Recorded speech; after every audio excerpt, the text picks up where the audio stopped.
आज Doubtnut app download करें। Doubtnut पर अपने सभी गणित, रसायन विज्ञान, भौतिक विज्ञान और जीव विज्ञान के डाउट्स का करो सफाया।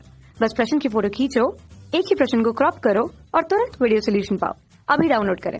हेलो दोस्तों, हमारे सामने यहाँ पे सवाल है जो हमसे कह रहा है समीकरणों 3x धन y ऋण 11 बराबर 0 और x ऋण y ऋण 1 बराबर 0 को ग्राफी विधि से हल करें और इन रेखाओं और y अक्ष के बीच घिरे क्षेत्र को छायांकित करके इसका क्षेत्रफल हमको ज्ञात करना है। तो यहाँ पे जैसा हमारे सामने दो समीकरण दिए हैं, पहला समीकरण है 3x धन y ऋण 11 बराबर 0 और दूसरा समीकरण दिया है x ऋण y ऋण 1 बराबर 0।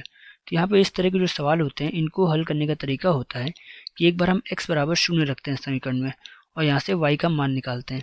जैसे कि अपने समीकरण में x बराबर 0 रखने पे y का मान हमारा 11 आ जाता है और इसी प्रकार एक बार y बराबर 0 रखते हैं और x का मान निकालते हैं तो मान निकालने पे हमारा 11/3 आएगा।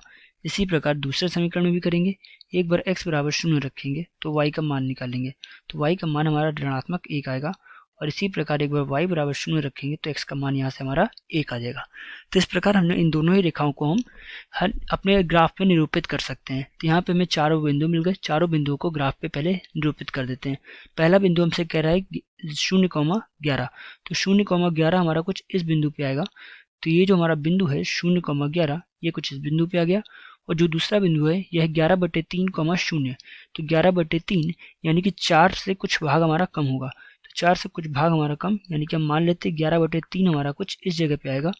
तो 11/3,0 ये हमें दूसरा बिंदु मिल गया। इसी प्रकार दूसरा बिंदु दूसरी रेखा के बिंदु निरूपित करते हैं। दूसरी रेखा के बिंदु है 0,1, तो 0,1 हमारा कुछ इस बिंदु पे आएगा। इसी प्रकार दूसरा बिंदु है 1,0, तो 1,0 हमारा कुछ इस बिंदु पे आएगा। अब इन रेखाओं को आपस में मिला देते हैं। तो इस प्रकार हमने इन दोनों ही रेखाओं को अपने ग्राफ पे निरूपित कर दिया। जो हमारी लाल वाली रेखा है यह रेखा हमारी 3x धन y ऋण 11 बराबर 0 को निरूपित कर रही है और इसी प्रकार जो हमारी नीली वाली रेखा है ये हमारी x ऋण y ऋण 1 बराबर 0 को निरूपित कर रही है। इन दोनों का कटान बिंदु ये हमारा प्रथम चतुर्थांश में हमारा इन दोनों का कटान बिंदु आया है। इस कटान बिंदु का हमें मान निकालना पे और सवाल हमसे बोला है इन रेखाओं और y अक्ष के बीच घिरे क्षेत्र को हमें छायांकित करना है। तो ये जो हमारी दो रेखाएं हैं और y अक्ष के बीच घिरा क्षेत्र हमारा इसको हम छायांकित कर रहे हैं। तो ये जो हमारा भाग है ये भाग हमारा हल है। तो यहाँ पे इसको नामकरण कर देते हैं ABC। तो इस प्रकार ये हमारा त्रिभुज बना है ABC। यहाँ पे अब हम इन दोनों रेखाओं को हल करके यहाँ पे इनका कटान बिंदु निकाल सकते हैं। तो पहले कटान बिंदु निकाल लेते हैं। तो कटान बिंदु के लिए यहाँ पे पहले दोनों रेखाओं को लिख लेते हैं। पहली रेखा है 3x धन y ऋण 11 बराबर 0 और दूसरी रेखा है हमारी x ऋण y ऋण 1 बराबर 0। अब हम क्या करेंगे, इन दोनों ही समीकरणों को, समीकरण 1 और समीकरण 2, इन दोनों ही समीकरणों को आपस में जोड़ देते हैं। जैसे इन दोनों समीकरणों को आपस में जोड़ेंगे तो यहाँ पे हमारे सामने 3x धन x 4x आ जाएगा, y से y का मान हमारा कट जाएगा और इस प्रकार इसका मान हमारे बराबर आएगा, बराबर ऋणात्मक 12 के धनात्मक 12 के। तो यहाँ से हमारा x का जो मान आएगा ये हमारा आ जाएगा 3। इस मान को किसी भी एक समीकरण में रख देंगे, जैसे कि समीकरण 2 में रख देते हैं जो कि हमारा x ऋण 1 बराबर 0। तो यहाँ पे मान x बराबर 3 रखेंगे, यहाँ पे लिख देते हैं मान समीकरण 2 में रखने पे।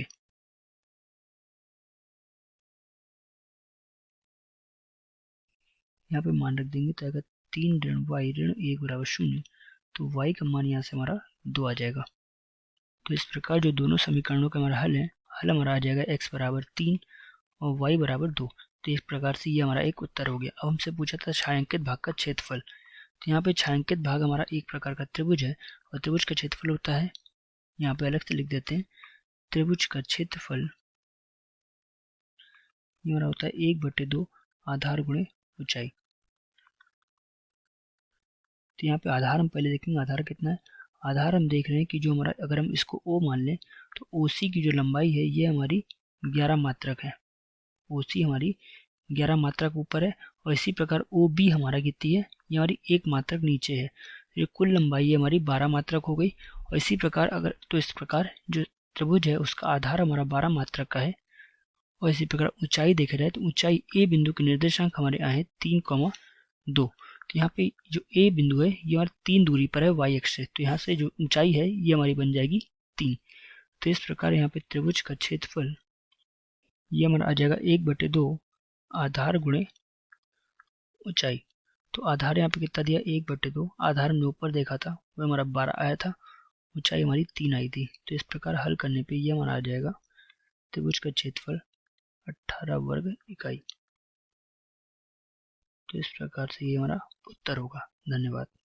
कक्षा 6 से 12वीं से लेकर नीट, IIT, JEE वो एडवांस के लेवल तक 1 करोड़ से ज्यादा छात्रों का भरोसा।